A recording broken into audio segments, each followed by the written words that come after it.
اللهم صل على سيدنا محمد وعلى آله وصحبه أفضل صلواتك وعدد معلوماتك وبارك وسلم. حضرات گرامی، ہم مسائل فقہیہ سماعت کر رہے ہیں. اس میں سے ہمارا جو بیان چل رہا ہے نجاست کا. نجاست نجس جو چیز ہوتی ہے اس کا ذکر چل رہا ہے. ہمارے ذہن میں عرف عام میں ہم دو ہی چیزوں کو نجس سمجھتے ہیں. عموماً ذہن میں پیشاب ہے، پاخانہ ہے، یہ سمجھتے ہیں. اور پیشاب پاخانہ اتنا ہی سمجھتے ہیں. یاد رکھیں کہ ہماری شریعت ہر مسئلے کا حل ہے. شریعت میں ہر مسئلے کا حل ہے. تقریباً اس کے اندر آپ کو گزشتہ کل بتا بھی دیا تھا، نجاست غلیظہ اور نجاست خفیفہ کا بیان ہے. یعنی سخت جو جس کا حکم ذرا سخت ہو وہ نجاست غلیظہ، جس کا حکم سخت نہ ہو جیسا نجاست جو ہے خفیفہ. اس کے احکام ہے کہ اتنا معاف ہے، اتنا جو ہے چھوٹ ہے شریعت میں، اور اتنے جو ہے نجاست کرنے کے بعد اس کو دھونا فرض ہے. اس کو ہم سمجھیں گے. یاد رکھ لیجیے پہلے نجاست غلیظہ 22 ہیں. تقریباً کتنے 22 نجاستیں ہیں. صرف ہم یہ سمجھتے ہیں کہ صرف پیشاب پاخانہ ہی نجس سمجھتے ہیں. سن لیجیے، انسان کے جسم سے نکلی ہوئی ہر وہ چیز جس کے نکلنے سے وضو یا غسل واجب ہوتا ہے.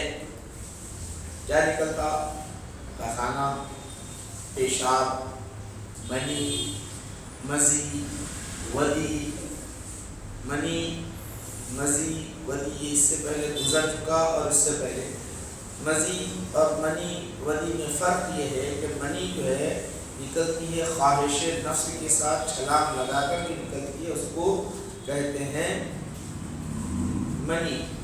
اور مزی جو کہتے ہیں، مزی وہ ہوتی ہے جب خیالات ہمارے منتشر ہوتے ہیں اور وہ نکلتی ہے سامنے کے حصے سے، اس کو مزی کہتے ہیں. ودی جو ہے پیشاب کے خطرات کے ساتھ گاڑھا گاڑھا پانی آتا ہے. یہ سب ناپاک ہے. صرف ہم پیشاب پاخانہ سے کریں تو خون جو ہے وہ بھی ناپاک ہے. خون بھی ہمارے جسم پر لگ جائے وہ بھی ناپاک ہے. حیض یہ بھی ناپاک ہے. حیض جو ہوتا ہے، حیض کا خون، نفاس کا خون، حیض و نفاس کا جو خون ہے وہ، استحاضہ خون. اور منہ بھر کے جو خیر ہوتی ہے نا وہ بھی ناپاک. منہ بھر کے جو خیر ہوتی ہے وہ بھی ناپاک ہے. بہتا خون، بہتا پیپ، سب ناپاک ہے. نجاست غلیظہ میں آتے ہیں. حرام جانور کا پیشاب، کتا ہے حرام ہے، بھیڑیا ہے حرام ہے، ہاتھی ہے حرام ہے. جتنے حرام جس کا گوشت کھانا حرام ہے وہ آتے ہیں نجاست غلیظہ میں. جس کا گوشت کھانا حلال ہے اس کا پیشاب، اس کا گوشت آپ کو معلوم ہے بکری ہے، گائے ہے، ان کا جو پیشاب ہے وہ نجاست خفیفہ میں آتا ہے. اور جن کا گوشت نہیں کھایا جاتا ان کا جو پیشاب ہے نجاست غلیظہ. یاد رکھ لیں، اچھی طرح ذہن میں بٹھا لیں. کل چوپائے جانوروں کا پاخانہ، کوئی بھی حلال جانور، گائے ہے، بیل ہے، بھینس ہے، یا اس طرح کتا ہے، یہ جتنے بھی جانور، کل جانور، جتنے جانور ہیں نا، پورے کے پورے کل جانور، اس کے پیشاب، اس کا جو ہے پاخانہ جو ہوتا ہے، اس کا جو پاخانہ ہوتا ہے وہ بھی حرام ہے، وہ بھی حرام ہے. اب اسی طرح نہ اڑنے والے حلال پرندے جیسا مرغ ہے، بطخ ہے، اس کا پاخانہ وہ بھی جو ہے کیا ہے نجاست غلیظہ میں. تمام جانوروں کی منی، جانور کے اندر بھی منی نکلتی ہے. جیسے انسان ہے، انسان سے منی خارج ہوتی ہے، اسی طرح جانور سے بھی منی نکلتی ہے. اب وہ منی نکلے گی تو لا محالہ وہ بھی ناپاک ہے. حرام جانور کا دودھ، حرام جانور جو ہوتا ہے نا اس کا دودھ، یہ بھی حرام پرندوں کے انڈے، حرام پرندے کے انڈے تو وہ بھی ناپاک ہیں. نجاست غلیظہ میں سے آتے ہیں. اگر وہ لگ گئے آپ نے کوئی انڈا اوپر کا نہیں، اس کا جو اندر کی پیلی زردی یا وائٹ زردی اس کے اندر حرام جانور کے اگر لگ گئے تو جیسا کہ حرام جانور جیسا سانپ کا ہے، سانپ کا جو انڈا پھٹ گیا اور اس کی پھٹنے کے بعد پیلا پن یا ایسی چیز لگ گئی تو وہ بھی جو ہے نجاست غلیظہ میں ہے. ہر جانور کا بہتا خون و پی، کوئی بھی جانور ہے تو اس کا خون، ابھی اپن گائے کاٹ دیتے، گائے کاٹ دینے کے بعد بکرا کاٹ دیتے، اس کا جو خون ہے ناپاک ہے، جسم پہ لگا ہوا ہے ایک سکے کے برابر لگا ہوا ہے، آپ آ کے نماز پڑھ رہے ہیں. بہت سارے جانور ذبح کرتے نہیں، مسلک میں ذبح کرتے جانور، اب اس کا بہتا ہوا خون ہے، اب لگا وہ اسی مٹی پہن کے آ کے آپ جو ہے پیر میں 1 روپے سے زائد سکے کے برابر خون لگا ہوا ہے اور آ کے پہن کے آپ نماز پڑھے تو نماز نہیں آپ کی نجاست غلیظہ ہے. یہ 3 مرتبہ دھونا اس کو، نجاست غلیظہ ہے یہ. اسی طرح شراب ہے، سینڈی ہے، داڑھی ہے، شراب کا کچھ حصہ لگ گیا، اتنا تھوڑا سا اگر لگا ہوا ہے تو معاف ہے شریعت میں. جیسا کہ پیشاب کرتے ہیں، پیشاب کرتے وقت عموماً ایسا ہوتا ہی ہے، ایک آدھ خطرہ رکا ہوا ہوتا ہے کہ نماز نہیں ہو جاتی نماز، تب بھی اس کو دھو دینا بہتر ہے، مکروہ ہے.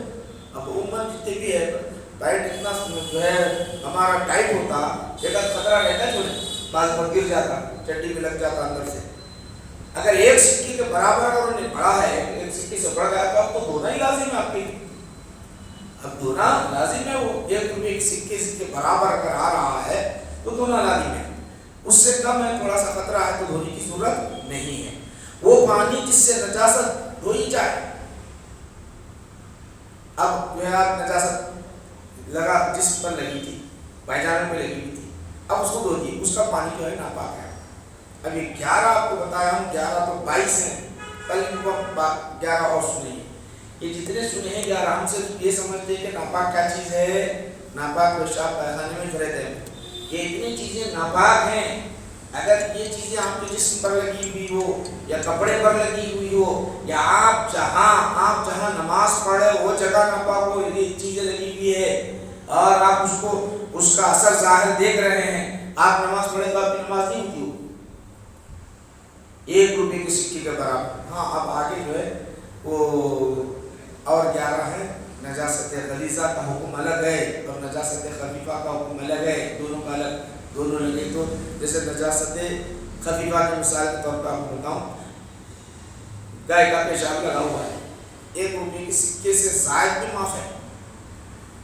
1 روپے کے سکے، 2 روپے کے سکے، یعنی 1 بھی 4 روپے کے برابر معاف ہے، وہ سکے کے برابر نہیں.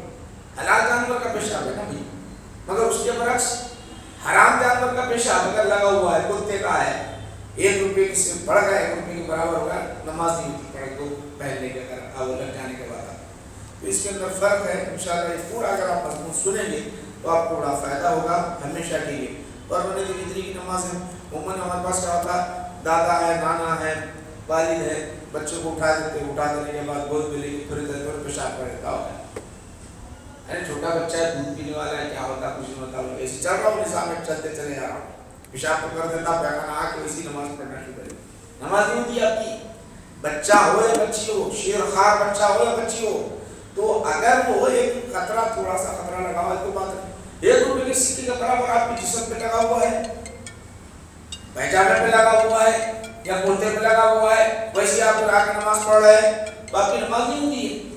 یاد رکھیے اس باتوں کو. عموماً نانا ہے، دادا ہے، والد ہے، اٹھا لیتے بچوں کو، بچے کو اور بچی کو، شیرخوار بچہ ہو یا بچی ہو، اس کا پیشاب اگر لگ گیا تو یاد رکھو، پیخانہ اگر لگ گیا تو نجیس ہے اور آگے آپ نماز نہیں پڑھ سکتے.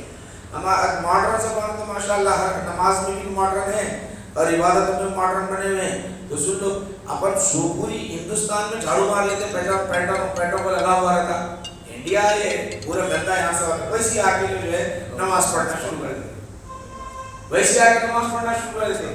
وہ نیچے جو لگا ہوا ہے نا آپ کے پیچھے کو، پورا اگر 1 روپے کے سکے کا برابر آ گیا پورا گول دائرہ، تو سمجھ جاؤ آپ کی نماز نہیں ہوتی جب تک آپ نہیں دھوئیں گے. اس کو اچھی طرح ذہن میں رکھ لیں. 11 آج آپ نے نجاست غلیظہ کو سنا ہے اور 11 مزید ہیں، اس کو پھر دوبارہ میں ریپیٹ کرتا ہوں تاکہ آپ کے ذہن میں رہے ہمیشہ کے لیے. اور یہ یاد رکھنا اور اس کا پڑھنا ضروری ہے. اگر آپ نہیں پڑھیں گے تو مشکل ہے. بھئی اپن جو ہے دنیا کے خاطر کیا کیا تلاش کرتے ہیں, دین کا معاملہ, نماز کا معاملہ, عبادت کا معاملہ, اس کے لیے ہم تھوڑی سی وقت نہیں نکالتے, کوشش نہیں کرتے. بہت ہمارے نقصان ہے, خسارہ ہے. یاد رکھ لیں, اس مسائل کو اپنے ذہن میں بٹھا لیں. انشاءاللہ تعالیٰ اہتمام سے دیں گے. اللہ کے دربار میں دعا ہے کہ پروردگار ہم کو اپنی شریعت کو سمجھنے, اس پر عمل کرنے کی توفیق عطا فرما. وصلی اللہ تعالیٰ علی خیر خلقہ سیدنا محمد وعلی آلہ وصحبہ اجمعین. والحمد للہ.